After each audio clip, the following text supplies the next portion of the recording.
सो hey guys, कैसे हैं आप लोग। आई होप अच्छे होंगे। आज मैं आप लोग के लिए कुछ इंपॉर्टेंट टॉपिक्स लेके आई हूँ जो पेपर 1 में बहुत सारे बच्चों का कमेंट था कि पेपर 1 के बारे में कुछ बताइए।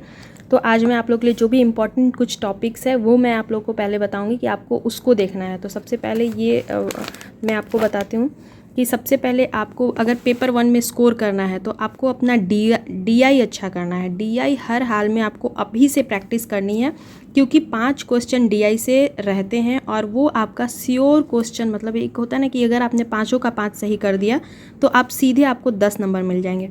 दूसरा नंबर है SDG, यहाँ से भी क्वेश्चन रहते हैं और SDG सिर्फ आपके UGC नेट के लिए नहीं, आप कोई भी एग्ज़ाम दे रहे हैं तो आपके लिए SDG बहुत ज़्यादा ज़रूरी है। SDG में क्या है कि ये 17 इसमें गोल्स रखे गए हैं। SDG में 17 गोल है। कौन कौन से हैं? No poverty, zero hunger, clean water, sanitation, gender equality, ये सब आप बोलिएगा तो मैं लिखवा भी दूंगी, या फिर मैंने अपने प्रीवियस जो भी वीडियोस है उसमें शायद बताया होगा। इसका जो टाइम पीरियड रखा गया है 2015 से 2030 इसका टाइम पीरियड रखा गया है और इसी में इस 17 गोल को पूरा करने का लक्ष्य रखा गया है। यही है SDG, सस्टेनेबल डेवलपमेंट गोल्स। यहाँ से हर एग्ज़ाम में क्वेश्चन बनते हैं और UGC नेट के एग्ज़ाम में भी ये VVI टॉपिक है, यहाँ से क्वेश्चन बनते ही बनते। उसके अलावा MDG के बारे में आपको पढ़ लेना है, मिलेनियम डेवलपमेंट गोल।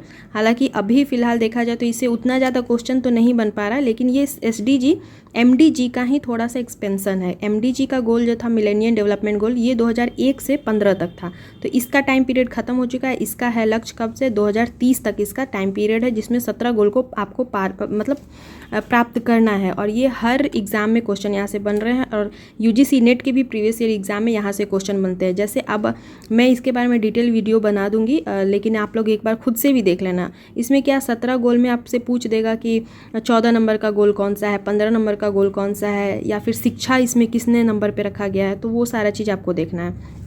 उसके बाद है NEP, न्यू एजुकेशन पॉलिसी के ऊपर आपको देखना है कब बना है, उसमें क्या क्या बातें कही गई हैं, क्योंकि अभी न्यू एजुकेशन पॉलिसी को लागू भी किया जा रहा है। आप देखिए 4 साल का जो आपको BEd का कोर्स है उसको स्टार्ट किया जा रहा है। फिर अभी UGC ने नेट का जो एग्ज़ाम लाया है उसमें भी ऐसा कहा गया है कि जो ग्रेजुएशन में जो भी बच्चे 4 साल वाले में एडमिशन लिए हैं तो वो भी अब नेट की एग्ज़ाम देने के लिए एलिजिबल हो गए हैं, जो भी लास्ट सेमेस्टर में है उनको अब अलग से PG करने की ज़रूरत नहीं है। तो ये सारा चीज़ आपको देख के जाना है, क्योंकि UGC चेंज कर रहा है। अगर वो कुछ नया रूल ला रहा है तो अपने एग्ज़ाम में भी पूछेगा।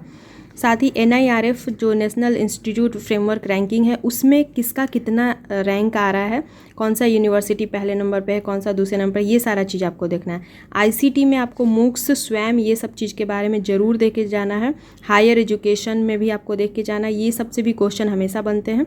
ICT पढ़ना है, MOOCs, स्वयं, ये सारा चीज़ आपको देख के जाना है। फिर उसके बाद कौन कौन सी डिम्ड यूनिवर्सिटी, अभी रिसेंट में एक डिम्ड यूनिवर्सिटी घोषित किया गया किसी को, मुझे उसका नाम याद नहीं आ रहा, मैं बता दूँगी आपको। तो ये इंपॉर्टेंट टॉपिक्स है। इसके अलावा भी अभी इतना मुझे याद आ रहा था तो मैंने सोचा इस पे वीडियो बना देती हूँ। इसके अलावा कुछ मैं और आप लोग को बताती हूँ। जैसे देखिए कि ये नेशनल स्किल क्वालिफिकेशन फ्रेमवर्क है, NSQF है।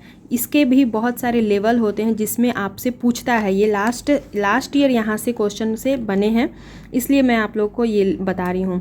देखिए इसमें जैसे स्कूल प्रोग्राम है 1 to 4th क्लास है, लेवल 1 में ग्रेड 9th आता है, लेवल 2 में ग्रेड 10 को रखा गया, लेवल 3 में ग्रेड 11th 12th को है, लेवल 4 में ग्रेड 12th को रखा गया। तो ऐसे, और इसमें क्या है, मार्क्स भी मिलता है। ये 6 मंथ का होता है, 23 क्रेडिट आता है इसके ऊपर। ये सारे चीज़ पे मैं डिटेल में वीडियो बनाऊंगी। एक और इम्पॉर्टेंट चीज़ आता है, पूछता है जैसे रिसर्च पेपर में कि शोध गंगा क्या है। तो ये सारे रिसर्च यहीं पे जमा होते हैं। जब भी आप PhD में एडमिशन लेंगे और जो भी आप रिसर्च करेंगे तो वो यही शोध गंगा, ये सब एक वो है, मतलब यहीं पे जमा होता है। और शोध सिंधु क्या है, तो ऑफ कैंपस ऑनलाइन रिसोर्सेज है। ये ऑफ कैंपस ऑनलाइन रिसोर्स हो सिंधु में आपको कोई भी चीज़ अगर मानना है, किसी की भी बारे में आपको देखना है कि कहाँ से ले, तो आप इस यहाँ पे जाके आप देख सकते हैं, ऑनलाइन रिसोर्सेज आपको मिल जाएगा। फिर शोध गंगोत्री क्या है, शोध का उद्भव है, सिनॉप्सिस यहीं से मिलेगा आपको। अगर आप किसी चीज़ पे रिसोर्स कर रहे हैं, रिसर्च कर रहे हैं, तो आप यहाँ से उससे रिलेटेड सिनॉप्सिस देख सकते हैं। शोध शुद्धि क्या है, तो सारे शोध का शुद्धिकरण यहीं से होता है, शोध सिद्धि से। तो ये कुछ इंपॉर्टेंट चीज़ें थी जहाँ से एग्ज़ाम में क्वेश्चन बनते हैं और जो बच्चे छोड़ के चले जाते हैं क्योंकि उनको पता नहीं होता है कि एग्ज़ाम में क्वेश्चन कहाँ से बन रहा है। ये इंपॉर्टेंट है। MHRD 1985 में बना और 2020 में इसी का नाम बदल के शिक्षा मंत्रालय कर दिया है। किस केंद्रीय मंत्रालय ने ग्रामीण भारत में प्राथमिक शिक्षा को शिक्षित की स्थिति रिपोर्ट जारी की? तो शिक्षा मंत्रालय ने। फिर स्वच्छ बिजली में सबसे अधिक परिवर्तन कर्नाटक गुजरात में हुआ है। पिछले 14 वर्ष में भारत ने कितने प्रतिशत ग्रीन हाउस में कमी की है? 2005 से 19 के बीच में 33% उत्सर्जन में कमी किया है। क्योंकि इन्वायरमेंट से रिलेटेड क्वेश्चन भी अभी बहुत ज़्यादा बन रहा है, क्योंकि अभी जो जलवायु परिवर्तन है ना, उस पर भी सारे लोगों का मतलब देखा जाए तो ओवरऑल और सारे कंट्रीज़ का इसके ऊपर ध्यान है। वो लोग कार्बन उत्सर्जन में, ग्रीन हाउस में ये सब में कमी लाने की बात कर रहे हैं। तो इसके लिए आपके देखिएगा सिलेबस में भी आपका इन्वायरमेंट सेक्शन है, तो उसके लिए अगर आपको कोई बुक चाहिए होगा तो वो मैं बता दूंगी, और अदरवाइज़ मैं जितना करवा दूंगी आपका उससे काम चल जाएगा, जो भी इम्पोर्टेंट है। उसके बाद एक जो टीचिंग से रिलेटेड कौन कौन से आपके आर्टिकल है वो देखिए। आर्टिकल 15(1) की 3 में है एजुकेशन फॉर वुमेन, ये आपके एग्ज़ाम के लिए इम्पॉर्टेंट है। फिर आर्टिकल 21A में है राइट टू एजुकेशन, जो शिक्षा का अधिकार है वो किस आर्टिकल में, ये आपसे एग्जाम में पूछ सकता है, तो ये 21 के A में है। आर्टिकल 29 में क्या है, तो protection of interest of minorities, जो भी अल्पसंख्यक है उनके हितों का संरक्षण। आर्टिकल 30 में क्या है, शिक्षा संस्थानों की स्थापना और प्रशासन के लिए अल्पसंख्यकों का अधिकार है। जैसे बहुत सारे लोग सोचते होंगे कि मदरसा चलाने की क्या ज़रूरत है, क्योंकि इतने सारे स्कूल है, फिर उनको क्यों अलग से शिक्षा दिया जा रहा है। तो ये हमारे आर्टिकल 30 में इसका वर्णन है, इसलिए उन लोगों को अपनी मातृभाषा में या फिर उनका जो घर में जो जिस लैंग्वेज में बात करते हैं या उनकी धर्म की जो भी चीज़ें हैं वो वहाँ पे जाके पढ़ सकते हैं। उसके लिए हमारा संविधान में छूट दिया गया है, क्योंकि लिखा हुआ है हमारे संविधान जो है वो समानता का अधिकार देता है, किसी से कोई भी भेदभाव नहीं करता है। आर्टिकल 45 में क्या है, 6 वर्ष से कम उम्र के बच्चों की देखभाल एवं निःशुल्क शिक्षा, ये आर्टिकल 45 में है।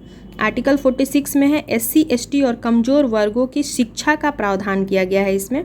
आर्टिकल 51 के A में मौलिक कर्तव्य शिक्षा के लिए है, शिक्षा 51 में है कि A में मौलिक कर्तव्य शिक्षा के लिए मौलिक कर्तव्य हमारा। आर्टिकल 350A में क्या है, प्राथमिक स्तर पर मातृभाषा में शिक्षा, और आर्टिकल 351 हिंदी भाषा का प्रचार है। तो ये कुछ आर्टिकल है जो एजुकेशन से रिलेटेड है, और ये आपको मालूम होना चाहिए, क्योंकि यहाँ से भी एग्ज़ाम में आपके हायर एजुकेशन के क्वेश्चन यहाँ से बन सकते हैं।